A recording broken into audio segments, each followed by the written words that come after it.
ਇਹ ਹਫ਼ਤਾਵਾਰ ਬਾਈਬਲ ਦਾ ਦਰਸੀ ਆਵਾਜ਼ ਪਲੇਨਫੀਲਡ Christian science church independent ਵੱਲੋਂ ਹੈ, ਜਿਹੜਾ ਨਿਊ ਜਰਸੀ, ਅਮਰੀਕਾ ਵਿੱਚ ਹੈ। ਹੋਰ ਮਾਲੂਮਾਤ ਲਈ ਤੁਸੀਂ ਸਾਡੀ ਵੈਬਸਾਈਟ ਵੇਖੋ www.plainfieldcs.com। ਇਹ ਸਬਕ 26 ਅਪ੍ਰੈਲ 2020 ਐਤਵਾਰ ਦੇ ਦਿਨ ਹਫ਼ਤੇ ਦੇ ਅਖੀਰ ਉੱਤੇ ਤੁਹਾਡੇ ਪੜ੍ਹਨ ਲਈ ਤਿਆਰ ਕੀਤਾ ਗਿਆ ਹੈ। ਮਜ਼ਮੂਨ: ਮੌਤ ਦੇ ਬਾਅਦੋਂ ਇਮਤਿਹਾਨ। ਸੁਨਹਿਰੀ ਮਤਨ: ਜ਼ਬੂਰ। ਪਰ ਮੈਂ ਤੇ ਸਦਾਕਤ ਵਿੱਚ ਤੇਰਾ ਦੀਦਾਰ ਹਾਸਲ ਕਰਾਂਗਾ, ਮੈਂ ਜਦੋਂ ਜਾਗਾਂਗਾ ਤੇ ਤੇਰੀ ਸ਼ਬਾਹਤ ਤੋਂ ਰੱਜਾਂਗਾ। ਜਵਾਬੀ ਪੜ੍ਹਾਈ। ਇਫਸੀਓਂ: ਇਸ ਲਈ ਮੈਂ ਜਿਹੜਾ ਖੁਦਾਵੰਦ ਵਿੱਚ ਕੈਦੀ ਵਾਂ, ਤੁਹਾਨੂੰ ਦਰਖਾਸਤ ਕਰਦਾ ਵਾਂ ਵੀ ਜਿਹੜੇ ਸੁਨੇਹੇ ਨਾਲ ਤੁਸੀਂ ਸੱਦੇ ਗਏ ਹੋ ਉਹਦੇ ਮੁਤਾਬਕ ਟੁਰੋ, ਯਾਨੀ ਕਮਾਲ ਫਰੋਤਨੀ ਤੇ ਹਲੀਮੀ ਦੇ ਨਾਲ ਤਹਮਲ ਕਰਕੇ ਮੁਹੱਬਤ ਨਾਲ ਇੱਕ ਦੂਜੇ ਦੀ ਬਰਦਾਸ਼ਤ ਕਰੋ ਤੇ ਇਸੇ ਕੋਸ਼ਿਸ਼ ਵਿੱਚ ਰਹੋ ਭਈ ਰੂਹ ਦਾ ਏਕਾ ਸੁਲ੍ਹਾ ਦੇ ਬੰਨ ਨਾਲ ਬੰਨਿਆ ਰਵੇ, ਜਦੋਂ ਤੀਕਰ ਅਸੀਂ ਸਾਰੇ ਦੇ ਸਾਰੇ ਰੱਬ ਦੇ ਪੁੱਤਰ ਦੇ ਈਮਾਨ ਤੇ ਉਹਦੀ ਪਛਾਣ ਵਿੱਚ ਇੱਕ ਨਾ ਹੋ ਜਾਈਏ ਤੇ ਕਾਮਲ ਇਨਸਾਨ ਨਾ ਬਣੀਏ, ਯਾਨੀ ਮਸੀਹ ਦੇ ਪੂਰੇ ਕੱਦ ਦੇ ਅੰਦਾਜ਼ੇ ਤੀਕਰ ਨਾ ਅਪੜ ਜਾਈਏ। ਭਈ ਤੁਸੀਂ ਆਪਣੇ ਅਗਲੇ ਚਾਲ ਚੱਲਣ ਦੀ ਉਸ ਪੁਰਾਣੀ ਇਨਸਾਨੀਅਤ ਨੂੰ ਲਾ ਦਿਓ ਜਿਹੜੀ ਫਰੇਬ ਦੀਆਂ ਸ਼ਹਿਵਤਾਂ ਦੇ ਪਾਰੋਂ ਖਰਾਬ ਹੁੰਦੀ ਜਾਂਦੀ ਏ, ਤੇ ਆਪਣੀ ਸਿਆਣ ਦੀ ਰੂਹਾਨੀ ਹਾਲਤ ਵਿੱਚ ਨਵੇਂ ਬਣਦੇ ਜਾਓ ਤੇ ਨਵੀਂ ਇਨਸਾਨੀਅਤ ਨੂੰ ਪਾ ਲਵੋ ਜਿਹੜੀ ਰੱਬ ਦੇ ਮੁਤਾਬਕ ਸੱਚਾਈ ਦੀ ਰਾਸਤਬਾਜ਼ੀ ਤੇ ਪਾਕੀਜ਼ਗੀ ਵਿੱਚ ਪੈਦਾ ਕੀਤੀ ਗਈ ਏ। ਇਸ ਲਈ ਉਹ ਆਖਦਾ ਏ, ਐ ਸੌਣ ਵਾਲੇ ਜਾਗ ਤੇ ਮੁਰਦਿਆਂ ਵਿੱਚੋਂ ਜੀ ਉੱਠ ਤੇ ਮਸੀਹ ਦਾ ਨੂਰ ਤੇਰੇ ਉੱਤੇ ਚਮਕੇਗਾ। ਦਰਸੀ ਆਵਾਜ਼ ਬਾਈਬਲ ਵਿੱਚੋਂ। ਜ਼ਬੂਰ। ਖੁਦਾਵੰਦ ਮੇਰਾ ਚੁਪਾਨ ਏ, ਮੈਨੂੰ ਘਾਟਾ ਨਾ ਹੋਵੇਗਾ, ਬਲਕਿ ਭਾਵੇਂ ਮੌਤ ਦੇ ਪਰਛਾਵੇਂ ਦੀ ਵਾਦੀ ਵਿੱਚੋਂ ਮੈਨੂੰ ਲੰਘਣਾ ਪਵੇ, ਮੈਂ ਕਿਸੇ ਬਲਾ ਤੋਂ ਨਹੀਂ ਡਰਾਂਗਾ, ਕਿਉਂ ਜੇ ਤੂੰ ਮੇਰੇ ਨਾਲ ਏ। ਤੇਰੇ ਅੱਸਾ ਤੇ ਤੇਰੀ ਲਾਠੀ ਨਾਲ ਮੈਨੂੰ ਤਸੱਲੀ ਏ। ਯਕੀਨਨ ਭਲਾਈ ਤੇ ਰਹਿਮਤ ਸਾਰੀ ਉਮਰ ਮੇਰੇ ਨਾਲ ਰਹਿਣਗੀਆਂ ਤੇ ਮੈਂ ਹਮੇਸ਼ਾ ਖੁਦਾਵੰਦ ਦੇ ਘਰ ਵਿੱਚ ਸਕੂਨਤ ਕਰਾਂਗਾ।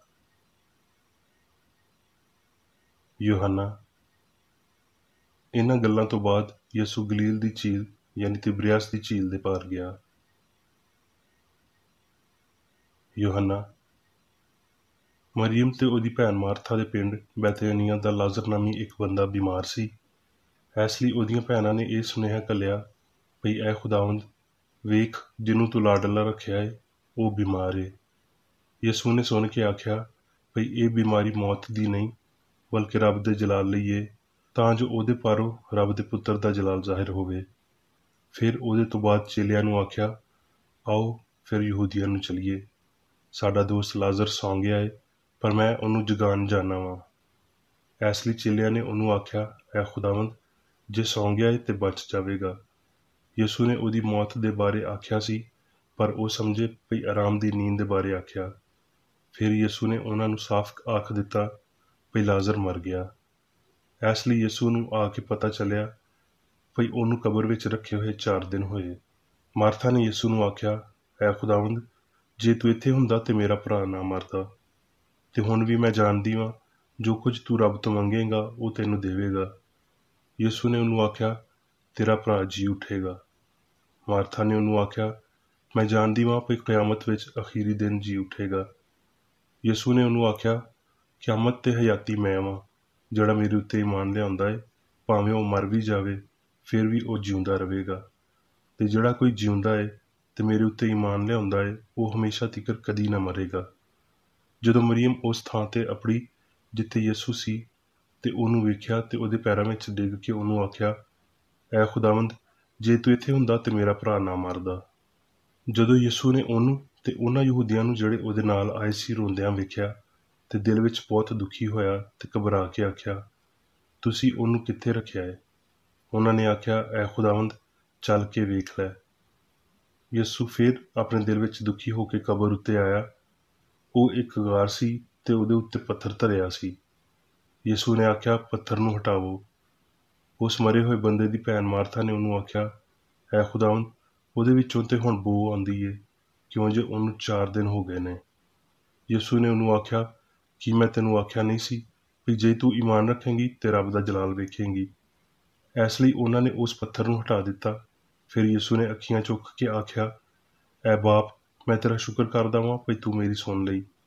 ਤੇ ਮੈਨੂੰ ਤੇ ਪਤਾ ਸੀ ਭਈ ਤੂੰ ਹਮੇਸ਼ਾ ਮੇਰੀ ਸੁਣਦਾ ਹੈ, ਪਰ ਇਹਨਾਂ ਲੋਕਾਂ ਦੇ ਪਾਰੋਂ ਜਿਹੜੇ ਆਲੇ ਦੁਆਲੇ ਖਲੋਤੇ ਨੇ, ਮੈਂ ਇਹ ਆਖਿਆ ਸੀ ਤਾਂ ਜੋ ਉਹ ਈਮਾਨ ਲਿਆਉਣ ਭਈ ਤੂੰ ਹੀ ਮੈਨੂੰ ਘੱਲਿਆ ਹੈ। ਤੇ ਇਹ ਆਖ ਕੇ ਉਹਨੇ ਉੱਚੀ ਆਵਾਜ਼ ਨਾਲ ਆਵਾਜ਼ ਮਾਰੀ ਭਈ ਐ ਲਾਜ਼ਰ ਨਿਕਲ ਆ। ਜਿਹੜਾ ਮਰ ਗਿਆ ਸੀ ਉਹ ਕਫਨ ਨਾਲ ਹੱਥ ਪੈਰ ਬੰਨੇ ਹੋਏ ਨਿਕਲ ਆਇਆ ਤੇ ਉਹਦਾ ਮੁਖੜਾ ਰੁਮਾਲ ਨਾਲ ਲਪੇਟਿਆ ਹੋਇਆ ਸੀ। ਯਿਸੂ ਨੇ ਉਹਨਾਂ ਨੂੰ ਆਖਿਆ, ਉਹਨੂੰ ਖੋਲ ਕੇ ਜਾਣ ਦਿਓ। ਯੂਹੰਨਾ, ਮੈਂ ਤੁਹਾਨੂੰ ਸੱਚ ਆਖਦਾ ਵਾਂ ਭਈ ਜਿਹੜਾ ਕਲਾਮ ਸੁਣਦਾ ਹੈ ਤੇ ਮੇਰੇ ਘੱਲਣ ਵਾਲੇ ਦਾ ਯਕੀਨ ਕਰਦਾ ਹੈ, ਹਮੇਸ਼ਾ ਦੀ ਹਯਾਤੀ ਉਹਦੀ ਹੈ ਤੇ ਉਹਦੇ ਉੱਤੇ ਸਜ਼ਾ ਦਾ ਹੁਕਮ ਨਹੀਂ ਹੁੰਦਾ, ਬਲਕਿ ਉਹ ਮੌਤ ਵਿੱਚੋਂ ਨਿਕਲ ਕੇ ਹਯਾਤੀ ਵਿੱਚ ਵੜ ਜਾਂਦਾ ਹੈ। ਕਰੰਥੀਓ, ਵੇਖੋ ਮੈਂ ਤੁਹਾਨੂੰ ਰਾਜ਼ ਦੀ ਗੱਲ ਆਖਦਾ ਵਾਂ, ਅਸੀਂ ਸਾਰੇ ਤੇ ਨਹੀਂ ਸੌਵਾਂਗੇ ਪਰ ਸਾਰੇ ਬਦਲ ਜਾਵਾਂਗੇ। ਤੇ ਇਹ ਇੱਕਦਮ ਵਿੱਚ, ਇੱਕ ਪਲ ਵਿੱਚ ਪਿਛਲਾ ਨਰਸਿੰਗਾ ਵਜਾਉਂਦਿਆਂ ਹੀ ਹੋਵੇਗਾ। ਕਿਉਂ ਜੇ ਨਰਸਿੰਗਾ ਵਜਾਇਆ ਜਾਵੇਗਾ ਤੇ ਮੁਰਦੇ ਗੈਰਫਾਨੀ ਹਾਲਤ ਵਿੱਚ ਉੱਠਣਗੇ ਤੇ ਅਸੀਂ ਬਦਲ ਜਾਵਾਂਗੇ।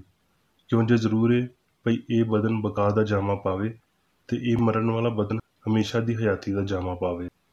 ਤੇ ਜਦੋਂ ਇਹ ਫਾਨੀ ਬਦਨ ਬਕਾ ਦਾ ਜਾਮਾ ਪਾ ਲਵੇਗਾ ਤੇ ਇਹ ਮਰਨ ਵਾਲਾ ਬਦਨ ਹਮੇਸ਼ਾ ਦੀ ਹਯਾਤੀ ਦਾ ਜਾਮਾ ਪਾ ਲਵੇਗਾ, ਤੇ ਉਹ ਅਖਾਨ ਪੂਰਾ ਹੋਵੇਗਾ ਜਿਹੜਾ ਲਿਖਿਆ ਹੈ ਭਈ ਮੌਤ ਫਤਹ ਦਾ ਲੁਕਮਾ ਹੋ ਗਈ।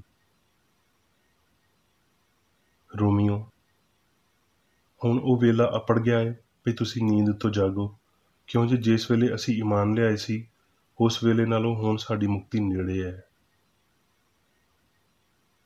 ਕੁਲਸੀ, ਇਸ ਲਈ ਜਦੋਂ ਤੁਸੀਂ ਮਸੀਹ ਦੇ ਨਾਲ ਜੁਆਏ ਗਏ ਤੇ ਅਗਲੇ ਜਹਾਨ ਦੀਆਂ ਛਾਵਾਂ ਨੂੰ ਲੱਭਦੇ ਰਹੋ ਜਿੱਥੇ ਮਸੀਹ ਮੌਜੂਦ ਹੈ ਤੇ ਰੱਬ ਦੇ ਸੱਜੇ ਪਾਸੇ ਬੈਠਾ ਹੈ। ਅਗਲੇ ਜਹਾਨ ਦੀਆਂ ਛਾਵਾਂ ਦੇ ਖਿਆਲ ਵਿੱਚ ਰਹੋ, ਨਾ ਭਈ ਧਰਤੀ ਦੀਆਂ ਛਾਵਾਂ ਦੇ। ਕਿਉਂ ਜੇ ਤੁਸੀਂ ਮਰ ਗਏ ਤੇ ਤੁਹਾਡੀ ਹਯਾਤੀ ਮਸੀਹ ਦੇ ਨਾਲ ਰੱਬ ਵਿੱਚ ਲੁਕੀ ਹੋਈ ਹੈ। ਜਦੋਂ ਮਸੀਹ ਜਿਹੜਾ ਸਾਡੀ ਹਯਾਤੀ ਹੈ ਜ਼ਾਹਿਰ ਕੀਤਾ ਜਾਵੇਗਾ ਤੇ ਤੁਸੀਂ ਵੀ ਉਹਦੇ ਨਾਲ ਜਲਾਲ ਵਿੱਚ ਜ਼ਾਹਿਰ ਕੀਤੇ ਜਾਓਗੇ। ਪਤਰਸ, ਸਾਡੇ ਖੁਦਾਵੰਦ ਯਿਸੂ ਮਸੀਹ ਦੇ ਰੱਬ ਤੇ ਪਿਓ ਦੀ ਤਾਰੀਫ ਹੋਵੇ, ਜਿਨ੍ਹਾਂ ਯਿਸੂ ਮਸੀਹ ਦੇ ਮੁਰਦਿਆਂ ਵਿੱਚੋਂ ਜੀ ਉੱਠਣ ਦੇ ਪਾਰੋਂ ਵੱਡੀ ਰਹਿਮਤ ਨਾਲ ਸਾਨੂੰ ਜਿਉਂਦੀ ਆਸ ਲਈ ਨਵੇਂ ਸਿਰੇ ਤੋਂ ਪੈਦਾ ਕੀਤਾ, ਤਾਂ ਜੋ ਇੱਕ ਗੈਰ ਫਾਨੀ ਬੇਦਾਗ ਤੇ ਲਾਜ਼ਵਾਲ ਮਿਰਾਸ ਨੂੰ ਹਾਸਲ ਕਰਨ। ਉਹ ਤੁਹਾਡੇ ਵਾਸਤੇ ਅਸਮਾਨ ਵਿੱਚ ਮਹਿਫੂਜ਼ ਹੈ, ਜਿਹੜੀ ਰੱਬ ਦੀ ਕੁਦਰਤ ਨਾਲ ਇਮਾਨ ਦੇ ਪਾਰੋਂ ਉਸ ਮੁਕਤੀ ਲਈ ਜਿਹੜਾ ਅਖੀਰੀ ਵੇਲੇ ਵਿੱਚ ਜ਼ਾਹਿਰ ਹੋਣ ਨੂੰ ਤਿਆਰ ਹੈ ਮਹਿਫੂਜ਼ ਕੀਤੇ ਜਾਂਦੇ ਹੋ। ਕਿਉਂ ਜੇ ਤੁਸੀਂ ਫਾਨੀ ਬੀਜ ਤੋਂ ਨਹੀਂ ਬਲਕਿ ਗੈਰ ਫਾਨੀ ਤੋਂ ਰੱਬ ਦੇ ਕਲਾਮ ਦੇ ਪਾਰੋਂ ਜਿਹੜਾ ਜਿਉਂਦਾ ਤੇ ਕਾਇਮ ਹੈ ਨਵੇਂ ਸਿਰੇ ਤੋਂ ਪੈਦਾ ਹੋਏ ਹੋ। ਹੁਣ ਮੈਂ ਮੇਰੀ ਬੇਕਰੇਡੀ ਦੀ ਲਿਖੀ ਹੋਈ ਕ੍ਰਿਸਚਨ ਸਾਇੰਸ ਦੀ ਦਰਸੀ ਕਿਤਾਬ ਸਾਇੰਸ ਤੇ ਸਿਹਤ ਆਇਤਾਂ ਦੀ ਕੁੰਜੀ ਦੇ ਨਾਲ ਵਿੱਚੋਂ ਲਈਆਂ ਹੋਈਆਂ ਲਿਖਾਈਆਂ ਪੜਾਂਗਾ। ਸਾਇੰਸ ਤੇ ਸਿਹਤ। ਯਿਸੂ ਆਖਦਾ ਹੈ ਵੀ ਇਹ ਹਮੇਸ਼ਾ ਦੀ ਹਯਾਤੀ ਹੈ, ਨਾ ਕਿ ਹੋਵੇਗੀ, ਤੇ ਫਿਰ ਉਹ ਪਿਓ ਤੇ ਆਪਣੇ ਆਪ ਦੇ ਮੌਜੂਦਾ ਇਲਮ ਦੇ ਤੌਰ ਤੇ ਅਬਦੀ ਹਯਾਤੀ ਦੀ ਵਜ਼ਾਹਤ ਕਰਦਾ ਹੈ, ਯਾਨੀ ਮੁਹੱਬਤ, ਸੱਚਾਈ ਤੇ ਹਯਾਤੀ ਦਾ ਇਲਮ। ਅਸਮਾਨ ਉੱਤੇ ਜਾਣ ਵਾਲੀ ਕੱਲੀ ਰਾਹ ਹਮਾਂਗੀ ਹੈ ਤੇ ਮਸੀਹ ਇਲਾਹੀ ਸਾਇੰਸ ਵਿੱਚ ਸਾਨੂੰ ਇਹ ਰਾਹ ਵਿਖਾਉਂਦਾ ਹੈ। ਇਹਦਾ ਮਤਲਬ ਰੱਬ, ਚੰਗਿਆਈ ਤੇ ਉਹਦੇ ਪਰਛਾਵੇਂ ਤੋਂ ਇਲਾਵਾ ਕਿਸੇ ਹੋਰ ਹਕੀਕਤ ਨੂੰ ਨਾ ਜਾਣਨਾ, ਹਯਾਤੀ ਦੇ ਕਿਸੇ ਹੋਰ ਜ਼ਮੀਰ ਨੂੰ ਨਾ ਜਾਣਨਾ ਹੈ ਤੇ ਨਾ ਦੇ ਹੀ ਦਰਦ ਤੇ ਖੁਸ਼ੀ ਵਾਲੇ ਅਹਿਸਾਸਾਂ ਤੋਂ ਉੱਚਾ ਹੋਣਾ ਹੈ। ਅਸਮਾਨ, ਹਮਾਂਗੀ, ਰੂਹ ਦੀ ਸਲਤਨਤ, ਇਲਾਹੀ ਅਸੂਲ ਦੀ ਹਕੂਮਤ, ਰੂਹਾਨੀਅਤ, ਸਕੂਨ, ਰੂਹ ਦਾ ਮਾਹੌਲ। ਪਾਪੀ ਬੁਰਾਈ ਕਰਨ ਨਾਲ ਆਪਣੇ ਆਪ ਲਈ ਦੋਜ਼ਖ ਬਣਾਉਂਦਾ ਹੈ ਤੇ ਨੇਕ ਬੰਦਾ ਨੇਕੀ ਕਰਨ ਨਾਲ ਆਪਣੇ ਲਈ ਜੰਨਤ ਬਣਾਉਂਦਾ ਹੈ। ਅਸਮਾਨ ਯਾਨੀ ਹਸਤੀ ਦੀ ਹਮਾਂਗੀ ਉੱਤੇ ਅਪੜਨ ਲਈ ਸਾਨੂੰ ਇਲਾਹੀ ਅਸੂਲ ਦੀ ਹਸਤੀ ਨੂੰ ਸਮਝਣਾ ਪਵੇਗਾ। ਆਪਣੇ ਆਪ ਦੀ ਮਨਸੂਖੀ, ਜਿਹਦੇ ਪਰੋਂ ਅਸੀਂ ਗਲਤੀ ਦੇ ਨਾਲ ਆਪਣੀ ਜੰਗ ਵਿੱਚ ਆਪਣਾ ਸਭ ਕੁਝ ਸੱਚਾਈ ਜਾਂ ਮਸੀਹ ਦੇ ਹਵਾਲੇ ਕਰ ਦਿੰਦੇ ਹਾਂ, ਕ੍ਰਿਸਚਨ ਸਾਇੰਸ ਦਾ ਅਸੂਲ ਹੈ। ਇਹ ਅਸੂਲ ਵਜ਼ਾਹਤ ਕਰਦਾ ਹੈ ਰੱਬ ਦੀ ਇਲਾਹੀ ਅਸੂਲ ਦੇ ਤੌਰ ਤੇ, ਯਾਨੀ ਹਯਾਤੀ ਪਿਓ ਦੀ ਪੇਸ਼ ਕਰਦਾ, ਸੱਚਾਈ ਦੇ ਤੌਰ ਤੇ ਪੁੱਤਰ ਦੀ ਪੇਸ਼ ਕਰਦਾ ਤੇ ਮੁਹੱਬਤ ਦੇ ਤੌਰ ਤੇ ਮਾਂ ਦੀ ਪੇਸ਼ ਕਰਦਾ। ਹਰ ਇਨਸਾਨ ਨੂੰ ਕਿਸੇ ਨਾ ਕਿਸੇ ਵੇਲੇ ਇੱਥੇ ਜਾਂ ਆਖਰਤ ਵਿੱਚ ਰੱਬ ਦੇ ਮੁਖਾਲਫ ਤਾਕਤ ਉੱਤੇ ਫਾਨੀ ਅਕੀਦੇ ਦੇ ਨਾਲ ਨਿਬੜਨਾ ਤੇ ਉਹਨੂੰ ਫਤਹ ਕਰਨਾ ਚਾਹੀਦਾ ਹੈ। ਜੇ ਅਸੂਲ, ਦਸਤੂਰ ਤੇ ਇਨਸਾਨੀ ਹਸਤੀ ਦਾ ਇਜ਼ਹਾਰ ਇਨਸਾਨ ਉੱਤੇ ਮੌਤ ਦੀ ਫਤਹ ਤੋਂ ਪਹਿਲਾਂ ਘੱਟ ਤੋਂ ਘੱਟ ਸਮਝਿਆ ਜਾਵੇ ਤੇ ਉਹ ਇਕੱਲੇ ਤਜਰਬੇ ਦੇ ਪਾਰੋਂ ਵਜੂਦੀਅਤ ਦੇ ਮਿਆਰ ਉੱਤੇ ਰੂਹਾਨੀ ਤੌਰ ਤੇ ਉੱਚੇ ਨਹੀਂ ਹੋਣਗੇ, ਬਲਕਿ ਇੰਨੇ ਹੀ ਮਾਦੀ ਰਹਿਣਗੇ ਜਿੰਨੇ ਤਬਦੀਲੀ ਤੋਂ ਪਹਿਲਾਂ ਸੀ। ਯਾਨੀ ਹਾਲੇ ਵੀ ਹਯਾਤੀ ਦੇ ਰੂਹਾਨੀ ਫਹਿਮ ਦੀ ਬਜਾਏ ਮਾਦੀ ਫਹਿਮ ਦੇ ਪਾਰੋਂ ਤੇ ਖੁਦਗਰਜ਼ ਤੇ ਕਮਤਰ ਮਕਸਦਾਂ ਦੇ ਨਾਲ ਖੁਸ਼ੀ ਲੱਭਦਿਆਂ ਹੋਏ।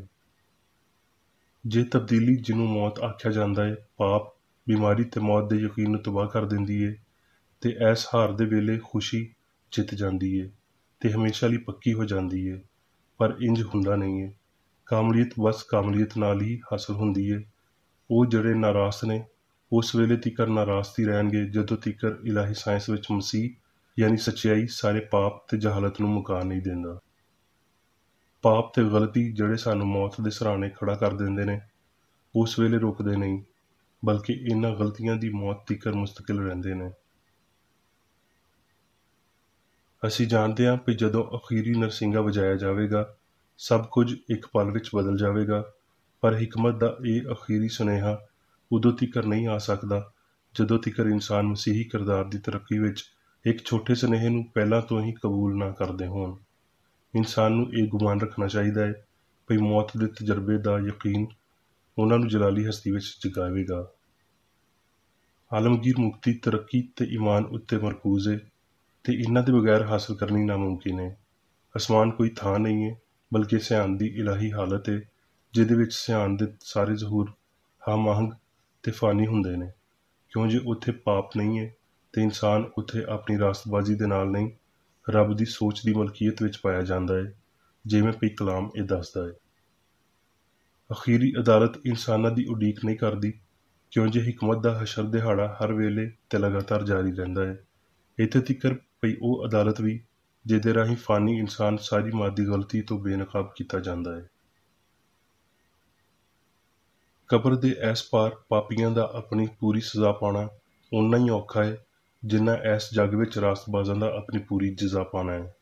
ਇਹ ਫਰਜ਼ ਕਰਨਾ ਬੇਫਾਇਦਾ ਹੈ ਕਿ ਬਦਕਾਰ ਅਖੀਰੀ ਵੇਲੇ ਤੀਕਰ ਆਪਣੇ ਜੁਰਮਾਂ ਉੱਤੇ ਖੁਸ਼ ਹੋ ਸਕਦੇ ਤੇ ਫਿਰ ਅਚਾਨਕ ਉਹਨਾਂ ਨੂੰ ਮਾਫੀ ਮਿਲ ਜਾਵੇ ਤੇ ਅਸਮਾਨ ਉੱਤੇ ਘੱਲ ਦਿੱਤਾ ਜਾਵੇ, ਜਾਂ ਮੁਹੱਬਤ ਦਾ ਹੱਥ ਸਾਡੀ ਨੇਕੀ ਕਰਨ ਦੀ ਕੋਸ਼ਿਸ਼ਾਂ ਦੇ ਬਦਲੇ ਸਿਰਫ ਮਿਹਨਤ, ਕੁਰਬਾਨੀ, ਸਲੀਬ ਚੁੱਕਣ, ਬਹੁਤ ਸਾਰੀਆਂ ਮੁਸੀਬਤਾਂ ਤੇ ਬੇਇੱਜ਼ਤੀ ਦੇ ਨਾਲ ਸਾਡੇ ਮਕਸਦ ਪੂਰੇ ਕਰਨ ਤੋਂ ਮੁਤਮਿਨ ਹੋਵੇ।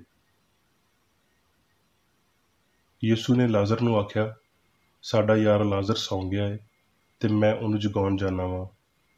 ਯਿਸੂ ਨੇ ਲਾਜ਼ਰ ਨੂੰ ਐਸ ਫਹਿਮ ਨਾਲ ਬਹਾਲ ਕੀਤਾ ਵੀ ਲਾਜ਼ਰ ਕਦੀ ਮਰਿਆ ਨਹੀਂ, ਨਾ ਕਿ ਐਸ ਗੱਲ ਨੂੰ ਮੰਨਦਿਆਂ ਹੋਏ ਵੀ ਉਹਦਾ ਬਦਨ ਮਰ ਗਿਆ ਸੀ ਤੇ ਉਹ ਫਿਰ ਵੀ ਜਿਉਂਦਾ ਹੋ ਗਿਆ ਸੀ। ਜੇ ਯਿਸੂ ਇਹ ਮੰਨ ਲੈਂਦਾ ਵੀ ਲਾਜ਼ਰ ਆਪਣੇ ਬਦਨ ਵਿੱਚ ਜਿਉਂਦਾ ਸੀ ਜਾਂ ਮਰ ਗਿਆ, ਤੇ ਸਾਡਾ ਮਾਲਕ ਈਮਾਨ ਦੀ ਬਿਲਕੁਲ ਉਸ ਥਾਂ ਤੇ ਖਲੋਤਾ ਹੁੰਦਾ ਜਿੱਥੇ ਉਹ ਲੋਕ ਸੀ ਜਿਨ੍ਹਾਂ ਨੇ ਲਾਜ਼ਰ ਨੂੰ ਦਫਨਾਇਆ ਸੀ, ਤੇ ਉਹ ਉਹਨੂੰ ਆਜ਼ਾਦ ਨਾ ਕਰ ਸਕਦਾ। ਯਿਸੂ ਦੀ ਮੌਤ ਦੇ ਬਾਅਦੋਂ ਉਹਦੀ ਨਾ ਬਦਲਣ ਵਾਲੀ ਬਦਨੀ ਹਾਲਤ ਨੇ ਸਾਰੀ ਮਾਦੀ ਹਾਲਤਾਂ ਉੱਤੇ ਸਰਬੁਲੰਦੀ ਪਾਈ ਤੇ ਇਸ ਸਰਬੁਲੰਦੀ ਨੇ ਉਹਦੇ ਅਸਮਾਨ ਉੱਤੇ ਚੁੱਕੇ ਜਾਣ ਨੂੰ ਵਾਜ਼ਿਆ ਕੀਤਾ ਤੇ ਬਗੈਰ ਗਲਤੀ ਦੇ ਕਬਰ ਤੋਂ ਅੱਗੇ ਇੱਕ ਇਮਤਿਹਾਨੀ ਤੇ ਤਰੱਕੀ ਯਾਫਤਾ ਹਾਲਤ ਨੂੰ ਜ਼ਾਹਰ ਕੀਤਾ। ਯਿਸੂ ਰਾਹ ਸੀ, ਯਾਨੀ ਉਹਨੇ ਸਾਰੇ ਇਨਸਾਨਾਂ ਲਈ ਰਾਹ ਤਿਆਰ ਕੀਤੀ। ਉਹਦੇ ਅਖੀਰੀ ਇਜ਼ਹਾਰ ਵਿੱਚ ਜਿਹਨੂੰ ਅਸਮਾਨ ਉੱਤੇ ਚੁੱਕਿਆ ਜਾਣਾ ਆਖਿਆ ਜਾਂਦਾ ਹੈ, ਜਿਹਨੇ ਯਿਸੂ ਦੀ ਧਰਤੀ ਵਾਲੀ ਹਯਾਤੀ ਨੂੰ ਮੁਕਾ ਦਿੱਤਾ, ਉਹ ਆਪਣੇ ਚੇਲਿਆਂ ਦੇ ਬਦਨੀ ਇਲਮ ਤੋਂ ਉੱਚਾ ਹੋ ਗਿਆ ਤੇ ਮਾਦੀ ਹਿੱਸਾ ਨੇ ਹੋਰ ਉਹਨੂੰ ਨਾ ਵੇਖਿਆ।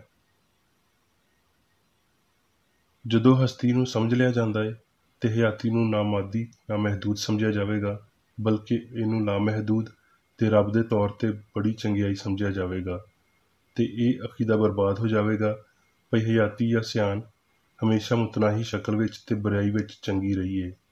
ਫਿਰ ਇਹ ਸਮਝ ਲਿਆ ਜਾਵੇਗਾ ਭਈ ਰੂਹ ਕਦੀ ਮਾਦੇ ਵਿੱਚ ਨਹੀਂ ਵੜੀ ਤੇ ਇਸੇ ਲਈ ਮਾਦੇ ਤੋਂ ਕਦੀ ਪਰਵਾਨ ਨਹੀਂ ਚੜੀ।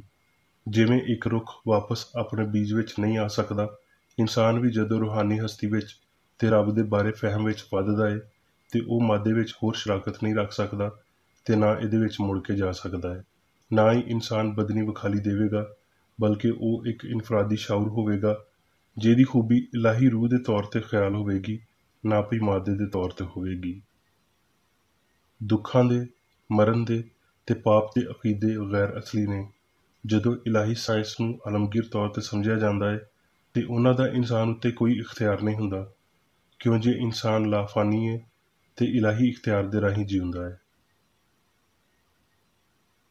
ਨਫਸੀ ਦੌਰ ਵਿੱਚ ਪੂਰੀ ਕ੍ਰਿਸਚਨ ਸਾਇੰਸ ਨੂੰ ਉਸ ਤਬਦੀਲੀ ਤੋਂ ਪਹਿਲਾਂ ਹਾਸਲ ਨਹੀਂ ਕੀਤਾ ਜਾ ਸਕਦਾ ਜਿਹਨੂੰ ਮੌਤ ਦਾ ਨਾਂ ਦਿੱਤਾ ਗਿਆ ਹੈ, ਕਿਉਂ ਜੇ ਜਿਹਨੂੰ ਅਸੀਂ ਸਮਝ ਨਹੀਂ ਸਕਦੇ ਉਹਨੂੰ ਜ਼ਾਹਰ ਕਰਨ ਦੀ ਤਾਕਤ ਸਾਡੇ ਵਿੱਚ ਨਹੀਂ ਹੈ। ਪਰ ਇਨਸਾਨੀ ਖੁਦੀ ਨੂੰ ਇੰਜੀਲੀ ਤਬਲੀਗ ਮਿਲਣੀ ਚਾਹੀਦੀ ਹੈ। ਅੱਜ ਰੱਬ ਸਾਡੇ ਤੋਂ ਇਸ ਕੰਮ ਨੂੰ ਮੰਨਣ ਤੇ ਜਲਦੀ ਨਾਲ ਅਮਲੀ ਤੌਰ ਤੇ ਮਾਦੀ ਨੂੰ ਤਰਕ ਕਰਨ ਤੇ ਰੂਹਾਨੀ ਉੱਤੇ ਅਮਲ ਕਰਨ ਦਾ ਮੁਤਾਲਬਾ ਕਰਦਾ ਹੈ, ਜਿਹਦੇ ਤੋਂ ਬੈਰੂਨੀ ਤੇ ਅਸਲੀ ਦਾ ਅੰਦਾਜ਼ਾ ਹੁੰਦਾ ਹੈ। ਜਦੋਂ ਅਸੀਂ ਕ੍ਰਿਸਚਨ ਸਾਇੰਸ ਵਿੱਚ ਰਾਹ ਜਾਣਦੇ ਹਾਂ ਤੇ ਇਨਸਾਨ ਦੀ ਰੂਹਾਨੀ ਹਸਤੀ ਨੂੰ ਪਛਾਣਦੇ ਹਾਂ, ਅਸੀਂ ਰੱਬ ਦੀ ਤਖਲੀਕ ਨੂੰ ਸਮਝਾਂ ਤੇ ਵੇਖਾਂਗੇ ਸਾਰਾ ਜਲਾਲ ਧਰਤੀ ਤੇ ਅਸਮਾਨ ਤੇ ਇਨਸਾਨ ਲਈ ਹੈ। ਇਹ ਨਵੀਂ ਪੈਦਾਇਸ਼ ਹਰ ਵੇਲੇ ਜਾਰੀ ਰਹਿੰਦੀ ਹੈ, ਜਿਹਦੇ ਵਿੱਚ ਇਨਸਾਨ ਫਰਿਸ਼ਤਿਆਂ, ਰੱਬ ਦੇ ਅਸਲੀ ਖਿਆਲਾਂ ਤੇ ਹਸਤੀ ਦੇ ਰੂਹਾਨੀ ਫਹਿਮ ਨੂੰ ਬਹਿਲਾਉਂਦੇ ਨੇ। ਹੁਣ ਮੈਂ ਮੇਰੀ ਬੇਕਰ ਰੈਡੀ ਵੱਲੋਂ ਚਰਚ ਮੈਨੂਅਲ ਵਿੱਚ ਦਿੱਤੇ ਹੋਏ ਰੋਜ਼ਾਨਾ ਦੇ 3 ਫਰਜ਼ ਪੜਾਂਗਾ। ਰੋਜ਼ਾਨਾ ਦੀ ਦੁਆ। ਇਸ ਚਰਚ ਦੇ ਹਰ ਰੁਕਨ ਦਾ ਇਹ ਫਰਜ਼ ਹੈ ਭਈ ਹਰ ਰੋਜ਼ ਉਹ ਇਹ ਦੁਆ ਕਰੇ, ਤੇਰੀ ਬਾਦਸ਼ਾਹੀ ਆਵੇ, ਇਲਾਹੀ ਸੱਚਾਈ, ਹਯਾਤੀ ਤੇ ਪਿਆਰ ਦੀ ਸਲਤਨਤ ਮੇਰੇ ਅੰਦਰ ਕਾਇਮ ਹੋਵੇ ਤੇ ਸਾਰੇ ਪਾਪ ਮੈਥੋਂ ਨਿਕਲ ਜਾਣ ਤੇ ਤੇਰਾ ਕਲਾਮ ਸਾਰੇ ਇਨਸਾਨਾਂ ਦੇ ਪਿਆਰ ਨੂੰ ਵਧਾਵੇ ਤੇ ਉਹਨਾਂ ਉੱਤੇ ਹੁਕੂਮਤ ਕਰੇ। ਮਕਸਦਾਂ ਤੇ ਕੰਮਾਂ ਦਾ ਇੱਕ ਅਸੂਲ। ਨਾ ਕੋਈ ਮੁਖਾਲਫਤ ਤੇ ਨਾ ਕੋਈ ਜ਼ਾਤੀ ਤਾਲੁਕ ਮਾਦਰੀ ਚਰਚ ਦੇ ਕਿਸੇ ਰੁਕਨ ਦੇ ਮਕਸਦਾਂ ਜਾਂ ਕੰਮਾਂ ਉੱਤੇ ਅਸਰ ਨਹੀਂ ਕਰਨੇ ਚਾਹੀਦੇ। ਸਾਇੰਸ ਵਿੱਚ ਬਸ ਇਲਾਹੀ ਪਿਆਰ ਹੀ ਹੁਕੂਮਤ ਕਰਦਾ ਹੈ ਤੇ ਇੱਕ ਮਸੀਹੀ ਸਾਇੰਸਦਾਨ ਪਾਪ ਨੂੰ ਰੱਦ ਕਰਦਿਆਂ ਹੋਏ ਸੁੱਚੀ ਭਰਾਬੰਦੀ, ਖੈਰਾਤ ਪਸੰਦੀ ਤੇ ਮਾਫੀ ਨਾਲ ਪਿਆਰ ਦੀਆਂ ਮਿੱਠੀਆਂ ਸੱਚਾਈਆਂ ਦਾ ਪਰਛਾਵਾਂ ਬਣਦਾ ਹੈ। ਇਸ ਚਰਚ ਦੇ ਸਾਰੇ ਰੁਕਨਾਂ ਨੂੰ ਸਾਰੇ ਪਾਪਾਂ ਤੋਂ, ਗਲਤ ਤਰ੍ਹਾਂ ਦੀਆਂ ਪੇਸ਼ਨਗੋਈਆਂ, ਮੁਨਸਫੀਆਂ, ਮੁਜ਼ਮਤਾਂ, ਸਲਾਹਾਂ, ਗਲਤ ਅਸਰਾਂ ਨੂੰ ਲੈਣ ਤੇ ਗਲਤ ਅਸਰ ਦੇਣ ਤੋਂ ਆਜ਼ਾਦ ਰਹਿਣ ਲਈ ਹਰ ਰੋਜ਼ ਖਿਆਲ ਰੱਖਣਾ ਚਾਹੀਦਾ ਹੈ ਤੇ ਦੁਆ ਕਰਨੀ ਚਾਹੀਦੀ ਹੈ। ਫਰਜ਼ ਲਈ ਚੁਸਤੀ। ਇਸ ਚਰਚ ਦੇ ਹਰ ਰੁਕਨ ਦਾ ਇਹ ਫਰਜ਼ ਹੈ ਕਿ ਉਹ ਹਰ ਰੋਜ਼ ਜਾਰਿਹਾਨਾ ਜ਼ਹਿਨੀ ਸਲਾਮਾਂ ਦੇ ਖਿਲਾਫ ਆਪਣੇ ਆਪ ਨੂੰ ਤਿਆਰ ਰੱਖੇ ਤੇ ਰੱਬ, ਆਪਣੇ ਕਾਇਦ ਤੇ ਇਨਸਾਨਾਂ ਲਈ ਆਪਣੇ ਫਰਜ਼ਾਂ ਨੂੰ ਨਾ ਕਦੀ ਭੁੱਲੇ ਤੇ ਨਾ ਕਦੀ ਨਜ਼ਰਅੰਦਾਜ਼ ਕਰੇ। ਉਹਦੇ ਕੰਮਾਂ ਦੇ ਰਾਹੀਂ ਉਹਦਾ ਇਨਸਾਫ ਹੋਵੇਗਾ, ਉਹ ਬੇਕਸੂਰ ਜਾਂ ਕਸੂਰਵਾਰ ਹੋਵੇਗਾ।